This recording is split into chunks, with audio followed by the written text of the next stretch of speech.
Hello, ladies and gentlemen. Now, you're probably all wondering, or at least some semblance thereof, of why you should be listening to me instead of watching reruns of Movie Bob or something. To that end, I'll keep things short and sweet. I'm the Geek.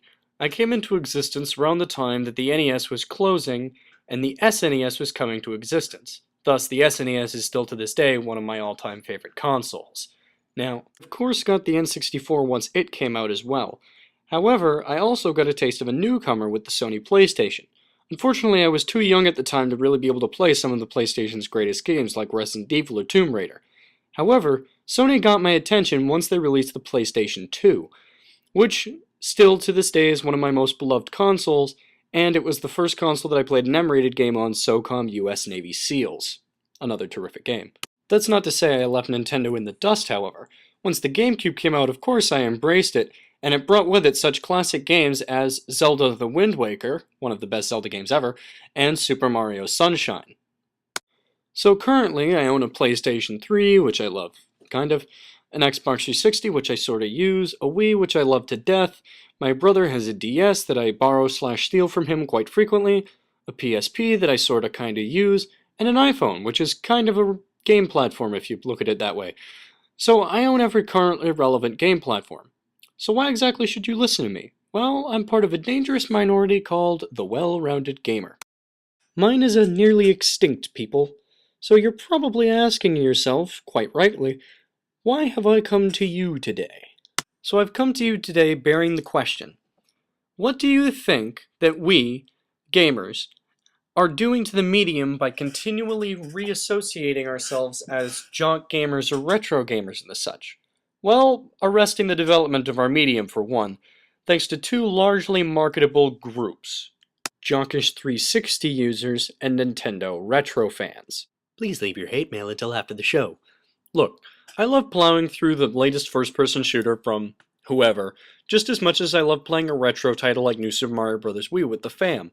I love playing around a Halo or two with the guys, just as much as I love playing a favorite Zelda title of mine again. This isn't about my personal opinion, it's about a cold hard fact of our niche-driven mentality. So with that in mind, let's start at our good friend, the Xbox 360. Now, Xbox fans have gotten a reputation for being loud, rude, surly, and obnoxious online, but that's not what's important today. What is the fact that a large amount of people, via their purchases and remarks and everything, have decided that multiplayer is somehow more important than story, characters, plot, or any of that other stuff, which would not be a large problem until one crappy single-player game came out with a terrific multiplayer that everybody loves. Therefore, it made shit tons of money. Of course, developers would want to make more of these types of games. But this is a problem. Not just for me, not just for retros, but for you guys too. After all, once you're out of school, that place you hate so much, well, you're going to have a lot less time to game when you've got a house and a job that you have to upkeep regularly. Suddenly, money is a much more valuable possession. You've got to be able to buy a game that you can play a little of just as much as a lot. But this isn't just you guys' problem. Nope. I've got a bone to pick with the Nintendo fanboys just as I did with you guys. Look, I love New Super Mario Bros. Wii just as much as you guys do.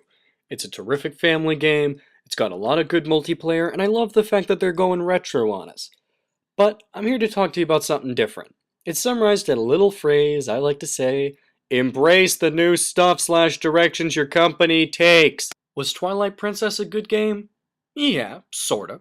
Was it also Ocarina of Time and Everything But Name? Absolutely.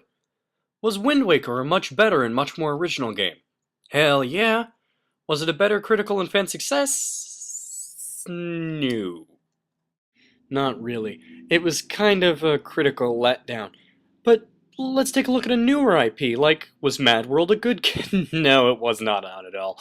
It was way too easy, it was only 6 hours long, and it had a really, really crappy difficulty curve. I mean, honestly, the combat was just, okay. I mean, the blood and guts and the art style was awesome, but everything else was okay, and the bosses were not particularly difficult, unless, of course, they were cheating little bastards. Now, could all of Mad World's problems be fixed in a sequel? Of course! I mean, made the combat a little bit more varied and interesting, the settings a little bit different. I mean, yeah, up the boss fights and you've got a potential hit. That would be us. No, wait a minute, it won't happen because it was a retail failure. Yeah, after all that build up and everyone saying, oh man, this is going to be awesome, I'm totally going to buy it, the game sold very, very, very few copies.